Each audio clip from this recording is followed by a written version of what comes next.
पुण्यातील भारतीय विद्यापीठ पोलीस ठाण्याच्या हद्दीत एका पती पत्नीचं अश्लील कांड उघडकीस आलंय।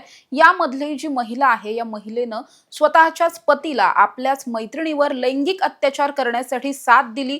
इतकं कमी की काय म्हणून आपल्याच मैत्रिणीला पुन्हा व्हिडिओ व्हायरल करण्याची धमकी देत पैशांची मागणी सुद्धा केली आणि एका उद्योजकावर खोटा गुन्हा दाखल करण्यासाठी दबावही टाकला।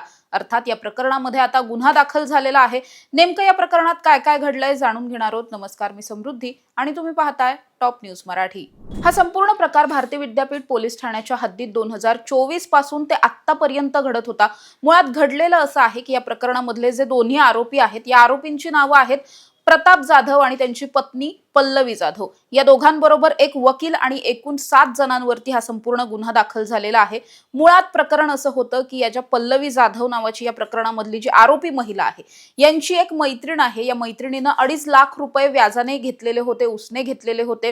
काही दिवसांच्या नंतर हे पैसे जे आहेत ते तिने परत सुद्धा दिले। म्हणजे हे पैसे घेतले होते प्रताप जाधव यांच्याकडून, हे पैसे तिने परत सुद्धा दिले। मात्र पैसे परत दिल्याच्या नंतर पुन्हा आणखी पैशाची मागणी तिच्याकडे करण्यात येत होती। अर्थात तिने हे पैसे देण्यासाठी नकार दिला।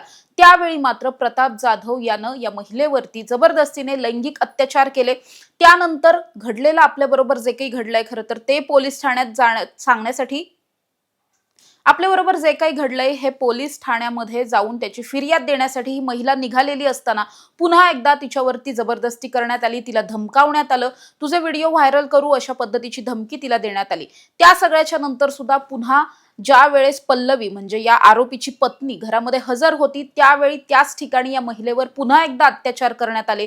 त्याचबरोबर आपल्याच पत्नीला हाताशी धरून या महिलेचे कपडे बदलतानाचे काही फोटोज आणि व्हिडिओज काढण्यात आले। हे फोटो व्हिडिओ व्हायरल करण्याची तिला धमकी देण्यात आली, पुन्हा तिच्यावरती अत्याचार केले गेले। या सगळ्याच्या नंतर या महिलेला एका प्रसिद्ध उद्योजकाच्या विरोधात गुन्हा दाखल करण्यासाठी तिच्यावरती दबाव टाकला गेला। जेव्हा या महिलेनं गुन्हा दाखल करण्यासाठी नकार दिला त्यावेळी तिला आम्ही 20 ते 25 लाख रुपये तुला देतो, त्याचबरोबर एक फ्लॅट सुद्धा तुझ्या नावावर करतो अशा पद्धतीचं आमिष सुद्धा दाखवलं। आणि त्यानंतर सुद्धा जेव्हा ही महिला अशा पद्धतीनं खोटा गुन्हा दाखल करण्यासाठी, खोटी फिर्याद देण्यासाठी तयार होत नव्हती त्यानंतर मात्र या महिलेला जीवे ठार मारण्याची धमकी सुद्धा दिली गेली। अर्थात हे सगळं प्रकरण जवळपास 2 वर्षांपासून सुरू होतं। सातत्यानं या महिलेला आर्थिक, शारीरिक आणि मानसिक त्रास दिला जात होता आणि यानंतर खरं तर ही महिला प्रचंड तणावात होती।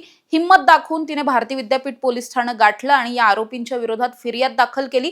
त्यानंतर आता 7 आरोपींविरोधात गुन्हा दाखल झालेला आहे। त्यापैकी हे जे मुख्य आरोपी आहेत पती पत्नी म्हणजे प्रताप जाधव आणि त्यांची पत्नी पल्लवी जाधव या दोघांना सुद्धा पोलिसांनी अटक केलेली आहे आणि पुढील तपास सुरू आहे। या दोघांनी मिळून अशी आणखी काही प्रकरणं केलेली आहेत का, किंवा या प्रकरणात या महिलेकडून किती रुपये आतापर्यंत या दोघांनी मिळून उकळले, कशा पद्धतीने या महिलेवर अत्याचार केले होते, या सगळ्याच प्रकरणाचा तपास आता भारतीय विद्यापीठ पोलीस करताना पाहायला मिळतात। आणि त्याच अनुषंगानं ही संपूर्ण जी केस आहे ती न्यायालयामध्ये स्टँड सुद्धा होईल आणि त्यानंतर या आरोपींना कोणती शिक्षा होते हे पाहणं महत्त्वाचं असणार आहे। अशा ताज्या आणि महत्त्वाच्या बातम्यांसाठी तुम्ही पाहत राहा टॉप न्यूज मराठी। आपला महाराष्ट्र, आपली बातमी।